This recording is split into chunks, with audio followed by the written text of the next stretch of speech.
പെരിയ ഇരട്ട കൊലപാതക കേസിൽ വിധി ഈ മാസം 28-ാം തീയതി, അതായത് വരുന്ന ശനിയാഴ്ച വരാൻ പോകുന്നു. യൂത്ത് കോൺഗ്രസ് പ്രവർത്തകരായ കൃപേഷിനെയും ശരത്ലാലിനെയും കൊലപ്പെടുത്തിയ കേസിൽ എറണാകുളം പ്രത്യേക CBI കോടതിയാണ് വിധി പറയുക. നേതാക്കൾ പ്രതിസ്ഥാനത്തുള്ള കേസിലെ വിധി CPIM-ന് നിർണായകമാണ്.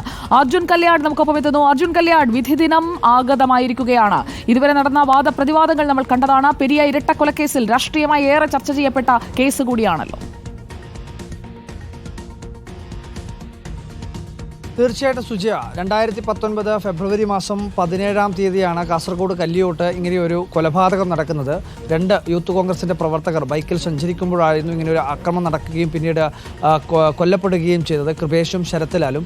ആ ഘട്ടത്തിൽ ആദ്യ ഘട്ടം മുതൽ തന്നെ CPIM പ്രവർത്തകരുടെയും നേതാക്കളുടെയും എല്ലാം പങ്ക് കുടുംബവും അതുപോലെ തന്നെ യൂത്ത് കോൺഗ്രസും എല്ലാം ആരോപിച്ചിരുന്നു. എന്നാൽ പിന്നീട് ഈ കേസിൻ്റെ അന്വേഷണ ഘട്ടത്തിൽ ഓരോ ഘട്ടങ്ങളിലും ആദ്യം ഇത് ലോക്കൽ പോലീസാണ് ഈ കേസ് അന്വേഷിച്ചത്, പിന്നീട് ക്രൈംബ്രാഞ്ചിലേക്ക് കൈമാറി. പക്ഷേ ഈ നിയമ പോരാട്ടത്തിനൊടുവിൽ കുടുംബം ഉൾപ്പെടെ സുപ്രീം കോടതിയെ സമീപിച്ച സാഹചര്യത്തിലാണ് ഈ കേസ് CBIക്ക് കൈമാറുന്നത്. അങ്ങനെ CBI അന്വേഷണം ഏറ്റെടുത്തു. അതിനുശേഷം കൂടുതൽ CPIM പ്രവർത്തകരെ ഇതിനകത്ത് പ്രതി ചേർക്കപ്പെട്ടു. അങ്ങനെ അതിൻ്റെ ഒരു തുടർ നിയമ പോരാട്ടത്തിനൊടുവിലാണ് ഇപ്പോൾ അടുത്ത ശനിയാഴ്ചത്തേക്ക് ഈ കേസിൽ വിധി പറയാൻ വേണ്ടി പോകുന്നത്. ഈ കേസിൽ പ്രതികളാക്കപ്പെട്ടവരിൽ ഭൂരിഭാഗവും CPIM-ൻ്റെ പ്രവർത്തകർ തന്നെയാണ്. അതിൽ നേതാക്കൾ ഉണ്ട് എന്നതും വളരെ പ്രധാനപ്പെട്ടതാണ്.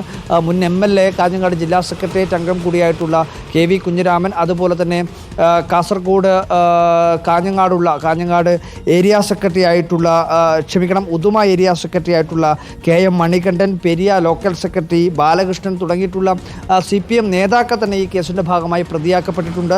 അതിന് പുറമെ 1-ാം പ്രതിയായിട്ടുള്ള പീതാംബരും CPIM-ൻ്റെ പ്രവർത്തകനാണ്. അപ്പോൾ പാർട്ടിക്ക് CPIM-ന് ഈ കൊലപാതകത്തിൽ പങ്കില്ല എന്ന് CPM നേതാക്കൾ ആദ്യഘട്ടത്തിൽ ആവർത്തിച്ചെങ്കിലും ഇത്രയും അധികം നേതാക്കൾ ഈ കേസിൻ്റെ ഭാഗമായി ഉൾപ്പെട്ടതോടുകൂടി, പ്രതിപട്ടികയിൽ ഉൾപ്പെട്ടതോടുകൂടി CPIM-ന് പിന്നെ ഒന്നും മറിച്ച് പറയാനില്ലാത്തൊരു സാഹചര്യമായി. എന്തായാലും അടുത്ത ശനിയാഴ്ച ഈ കേസിൽ 2 ചെറുപ്പക്കാരെ വെട്ടിനുറുക്കി ഒരു നിഷ്കരുണം കൊലപ്പെടുത്തിയ കേസിൽ വിധി പറയാൻ വേണ്ടി പോവുകയാണ്. അതീവ നിർണായകമാണ് CPIM-നെ സംബന്ധിച്ചിടത്തോളം. CPIM ഈ കൊലപാതകത്തിൽ പങ്കില്ല എന്ന് ആവർത്തിക്കുമ്പോഴും ഈ കേസിലെ വിധി അതീവ നിർണായകമായി തന്നെയാണ് CPIM നേതാക്കൾ ഇപ്പോൾ കാണുകയും ചെയ്യുന്നത്.